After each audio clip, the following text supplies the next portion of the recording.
Phil Cowling is going to take us on a journey now. You know, Phil is with Cromwell, which is a property management, funds management business. When I got to know the business and had a chat with Phil, I became so impressed by their sense of what it is to think about a business that sustains itself, prospers through the various cycles by really having this idea of understanding how it communicates through the ups and the downs and builds this idea of resilience, continuity, engagement into the kernel of the company's DNA. So Phil, please join us. Thank you. Good afternoon. I have to say I'm feeling the pressure, all this discussion and passionate debate about resilience. I think there's a huge expectation. I hope I can meet it. It's always good to get the graveyard slot. I hope I can finish my presentation before I see you all completely fall asleep. My presentation starts a little before January 2036. Before we can start to think about what resilience might be or might be available, I've started in 2016 to consider what might be different over the next 20 years. I have a feeling that someone from the panel may be shouting bollocks again shortly.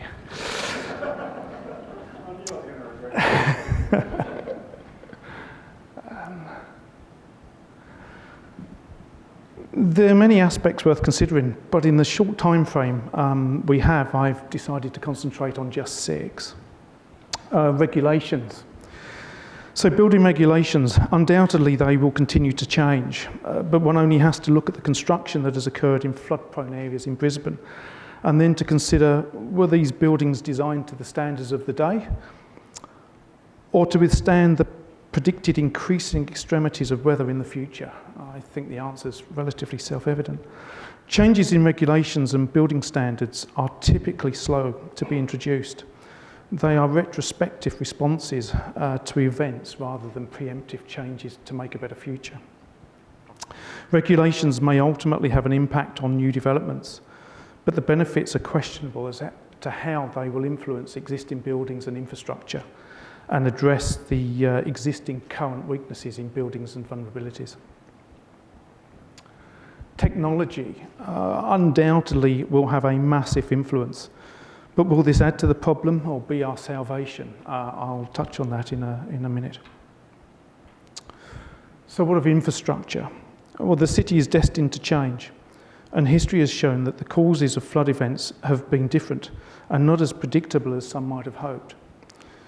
However, inundation-prone areas seem to generally have not changed that much. Development has been significant in the city as it has grown, and it is not unreasonable to consider that much of it and its supporting infrastructure will still be around in 20 years.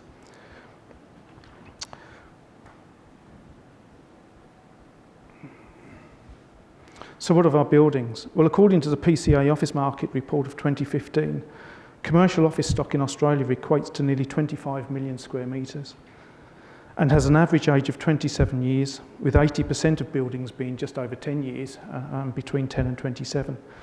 By European standards, Brisbane's a baby. So what of insurance? Well, the Insurance Council of Australia report noted that the insured loss of the 2011 floods was around $2.38 billion. Interestingly, predictions suggest that the forecast annual cost in real terms for natural disasters across Australia could reach $23 billion by 2050. By 2036, Deloitte Access Economics suggests that the total cost of natural disasters across Australia could be in the order of $15 billion. However, global insurance losses hit a record in 2011 of $116 billion. Most of those losses referred to the Japanese earthquake, which cost the industry $35 billion. From an insurance perspective, or from a global insurance perspective, Australia is actually considered not as a high risk. It is therefore questionable as to what level of loss has to reoccur and how regularly it needs to occur before the insurers or the cost of insurance seek to drive change. So what of expectation or how we work?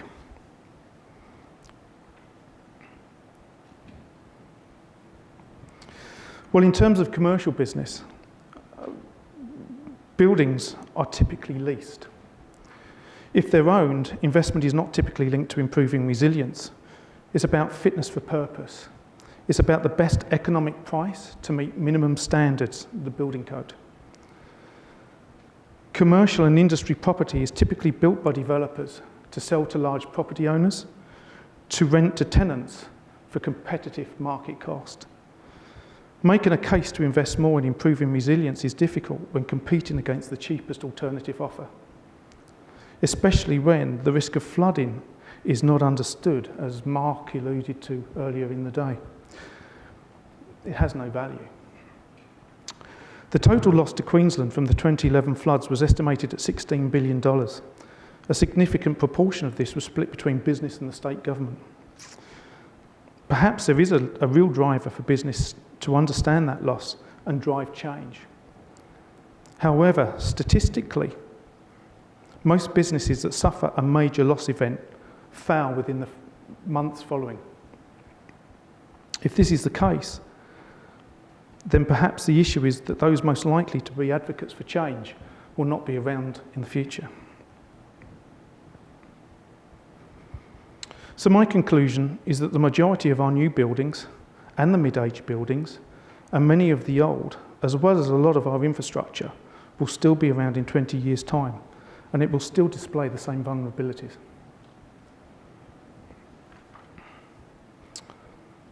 So we need to become more aware and more educated.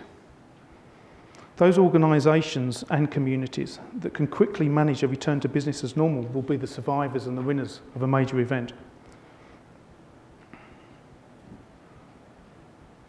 Having a business continuity plan is about minimising the impact of a major event and minimising the time to return to business as usual, and also reducing the consequences.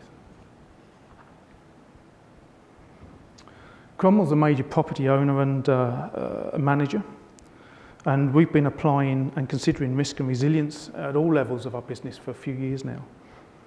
When it comes to acquisition, we look very carefully about location. We consider ourselves long-term owners, we're not developers. So we want to know that the building is going to be around for a long time. We think about exposure, we think about the impacts that are likely to be seen, and more importantly, about how much reliance the building occupants are going to have on the systems and infrastructure that's available to them. Looking at Q100 events, yes, we certainly do, but again, as Mark touched on earlier, we tend to try to think more about maximum flood potential. We think about plant location, standby facilities, external connections to the outside world, electrical grid, fibre, controls, stormwater, potable water, and within the building, main switchboards, critical controls, and other connections. From a refurbishment and development angle, we're trying to look forward to think and deliver smarter buildings. At an operational level, each of our buildings include plans, business continuity plans, that consider the vulnerabilities and work out suitable responses. We have critical response kits. We have call-off contracts with specialist providers for major pumps, cleaning systems, or whatever else we think may be needed to respond to an event. And we have plans. You'd be surprised how many major buildings in Brisbane or around Sydney don't have those. That detail how to isolate buildings and how to bring them back on again post an event. So what of business continuity generally? Well, the points there are obvious, I think. But ensuring business resilience is about having business continuity plans. It's about being aware, and it's about having systems that determine and help you as to when to make a call and to commence positive actions. Deciding when to react, trying to be preemptive rather than reactive. Particularly around an event such as the Hypothetical, where the response around when to evacuate, should we control shutdowns, ensuring critical data is duplicated and available at alternative locations. There is no point rushing to the scene of an incident only to be turned away by the emergency services. Similarly, there's no point staying until you need to be rescued.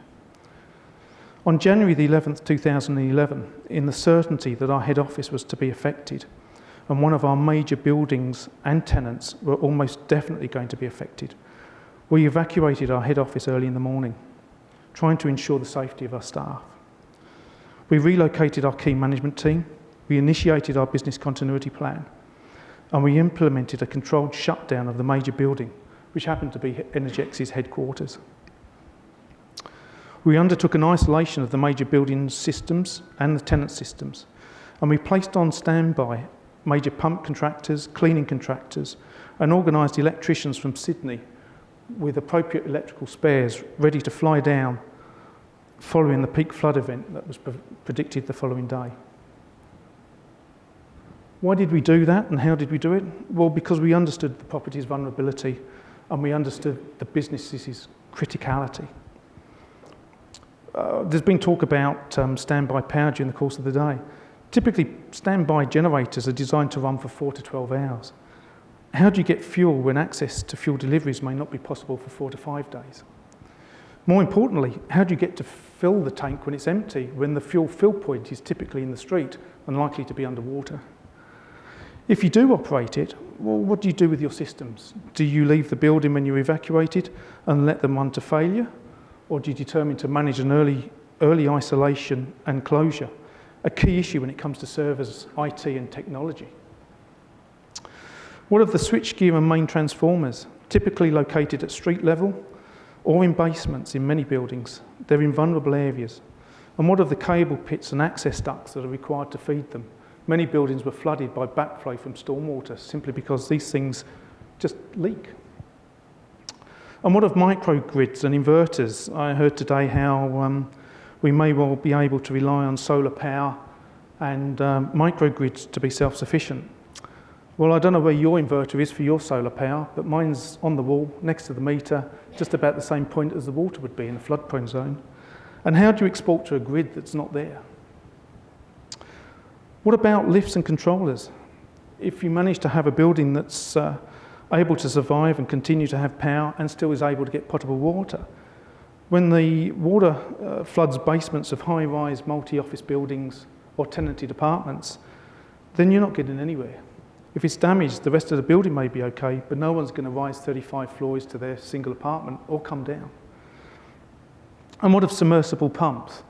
In the multitude of buildings that I've undertaken technical due diligence on throughout Australia, it is amazing to find critical pumps at low points in buildings with isolators right next to it. It's part of the building regulations, but it means when they're inundated, they're the first thing to fail, which means any chance of pumping stuff out later is lost. And what about connections? We've talked about this criticality of information and the technology age, how we're all reliant on fibre and fantastic speeds to get us connectivity to cyberspace. So what if your office is actually okay or your home? What if that riser does have the fibre cable running up it? But ultimately it's got to come into the building. And if it's an older building, is there still copper linked to it? And despite all of these things, well, the cables may be able to survive underwater, but where does it connect to in the street? Because if it's one of those boxes and it happens to be flooded, then your fibre's not working.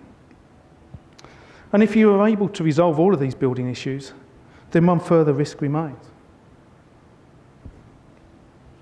Are you going to be the only person that did work it out?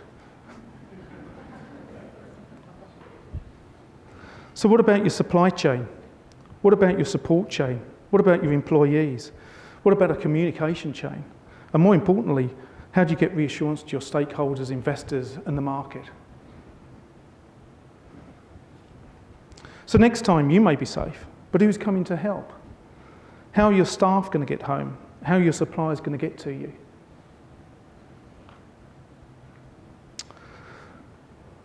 So will we be working the same in 2036? Well, there's been major changes in the way we approach work. Activity-based working, where offices now just have desks, people turn up, grab them, do their work, go home, go on, move around, whatever. Lots of technology changes has meant that many people now work from home. We've already talked about the increased population densities within cities and the need for increased use of public transport provisions. And what of planning? Will communities be integrated within cities, or will business districts still be preserved? And if this is your home office, well, how are you going to work from it? Or indeed, if your office is okay, how are you going to get to it? So finally, technology. Of all the unknown and potentially most impacting changes by 2036, technology has to be considered as the greatest. It surely has to have one of the highest potentials to make significant changes to the way we live, work, and even to predict and respond to extreme weather events.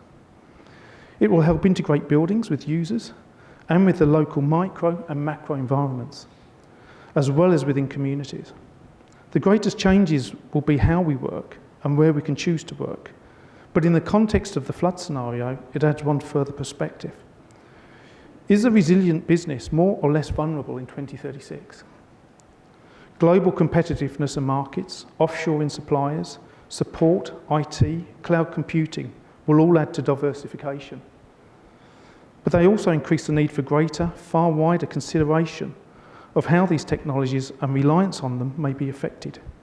In terms of our communities, how will inundation affect the technology, or how will the technology help minimise the impacts? So in summary, resilience for me is about avoiding in the first place, and we've talked about changing catchment areas and many other things today. It's about minimising impact, which is about understanding vulnerabilities. And if you can't avoid or minimise, then it's about having good management plans. For me, in 2036, a lot of existing buildings and infrastructure is likely to remain vulnerable. But resilience is not about workplaces. It is about ensuring resilient business and communities. I'm sure technology will provide untold opportunities, but it's also going to create new challenges. Thank you for your attention. I do hope that if nothing else, this has given some further food for thought and discussion, and thank you for the holding back of the bullocks. Thank you.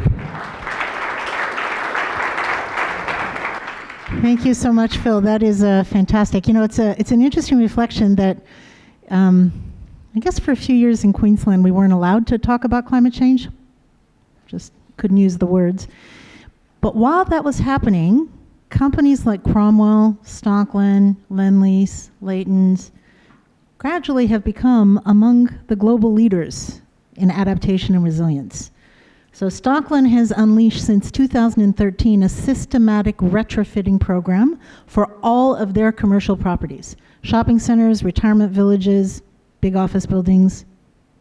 They've been investing every year in these small retrofitting measures, making the rooftop more resilient to hail, lifting the redundant energy stuff onto the ceiling instead of onto the ground. If you want to understand what Lendlease is doing at Barangaroo, which will anchor 25% of Sydney for the next 50 or 60 years, Google the Lendlease Barangaroo Adaptation Plan, and you'll see that voluntarily they build the base 1.6 meters up. The base. Not to mention everything around that precinct to do with materials for heat wave mitigation, the urban landscapes that will create corridors during heat waves, the massive stormwater tunnel that's underneath that will protect a quarter of Sydney from flooding. Very interesting, isn't it, how businesses are quietly leading the charge. I get inspired. Are there questions for Phil, comments from the panel? Is there a sense in which this idea of continuity is coming to life for organizations? Wakey, wake. Yes, Anne, wonderful. Is this on? Yes. Sorry, Phil. I feel your talk was about a very civilised lot of businesses. My question is all about clean-up procedures.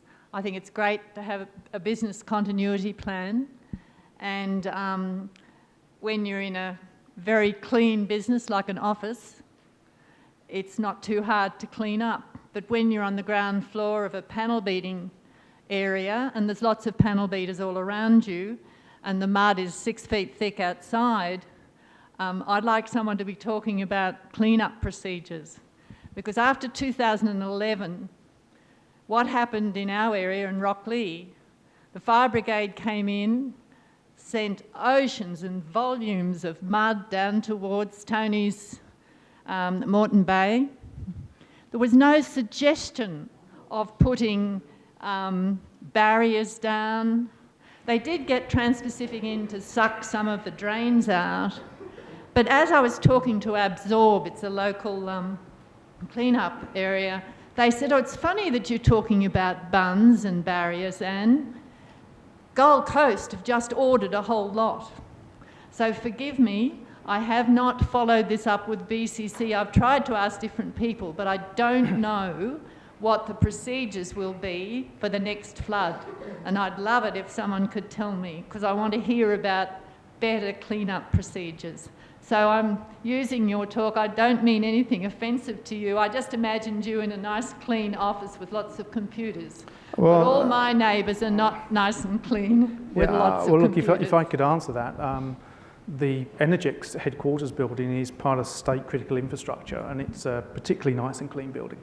The car park, which it wasn't designed to do, it was by virtue of a developer over the road, but was inundated with somewhere in the order of 2 million litres, I think it was, or metres cubed, of water. It filled 2 levels of the basement up with mud and with water. Took out all the lifts and all the car park lighting controls and a bunch of other things that were connected to it without getting too technical. We certainly didn't think that would occur. But because of the plans that we had pre-booked, other than what the emergency services carry, back in 2011 anyway, we had pre-booked the 2 largest pumping systems that were available from private contractors, and we had them on a call-off, and we had them on a call-off before then. So the following morning, we were there pumping out huge quantities of water to empty it. That took about 12, 14 hours to empty the 2 floors. By the following morning, we had 2 tankers turn up that were able to spray the path, the pavements, the walkways and everything else. And ironically, those little panel beating places you were talking about were there with their shovels and their scoops and whatever. And as good corporate citizens, we used our trucks and we cleaned it up for them. And we did it very quickly. Question here, if we could share a mic. Here you go. If you could pass this back.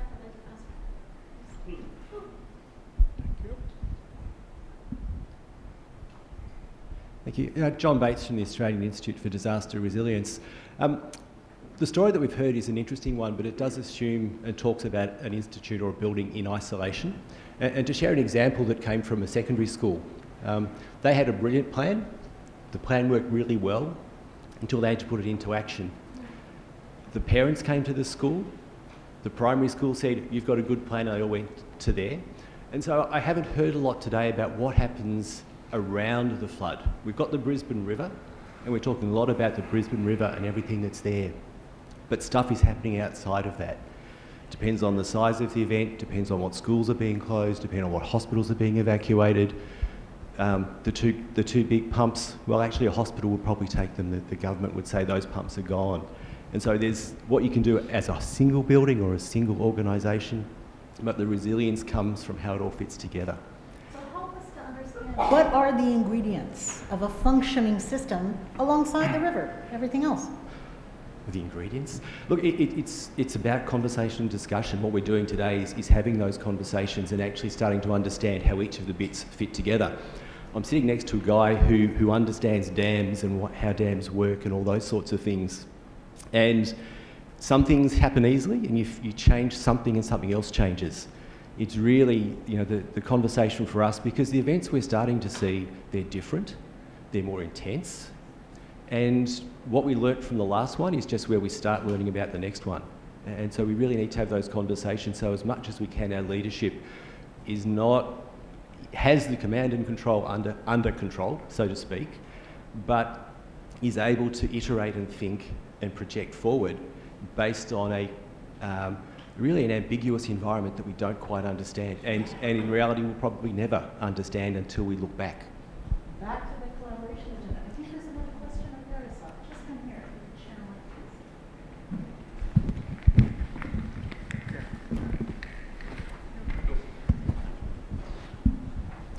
Phil Graham Milligan's my name, from the Reconstruction Authority. The notion of business continuity plans, can you give us a feel for any good deals you get from insurance companies if you have a good business continuity plan, and how that might be able to be rolled out and copied across other sectors? Yeah, look, I can. Do we get our insurance cheaper? That would be questionable. We go to the market every few years and we look to get the best deal we can. And the market looks at our insurance risk and how much we've claimed and what we've done. So I guess in a roundabout way, there would have to be a good argument to say, you know, over the years we've had a very reduced claims history, so therefore we probably do get a good deal. What I can say is we've got a very active insurer and a very an insurer that's very keen to manage their building risks. So they do a lot of audits and they look very closely at buildings. And they come up with an inordinate amount of things that they would like you to do.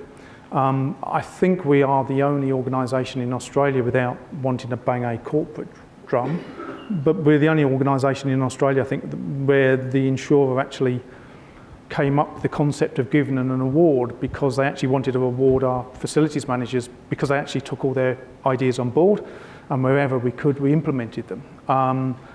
The flick side, I guess, was where does it pay off? Well, when we wanted to spend some money to try and enact activities very quickly, and latterly would be looking to make an insurance claim, we were able to talk to our broker, who was able to talk to the insurer, and the insurer had a huge amount of comfort. We didn't have to wait for assessors or anything else. They just said, yep, you just go ahead, start doing it all, keep the paperwork, and we'll come along and talk to you later.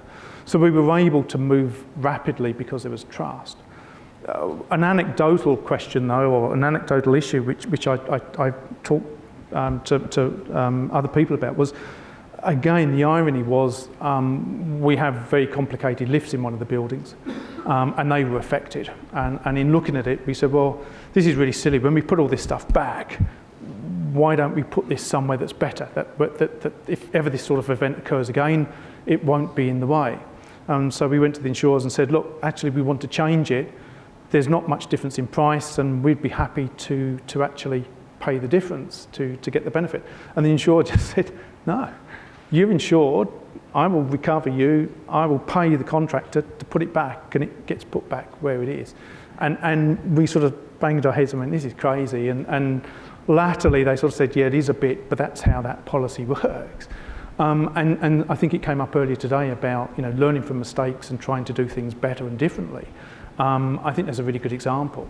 I was involved with a couple of very big companies, only because I know people within them, who did an awful lot of work in recovering some of the highly affected buildings in Brisbane, and we've seen some photos of them during the course of today. And I know for a fact that in the main, whilst some of those issues were addressed, the absolute fundamental ones were not.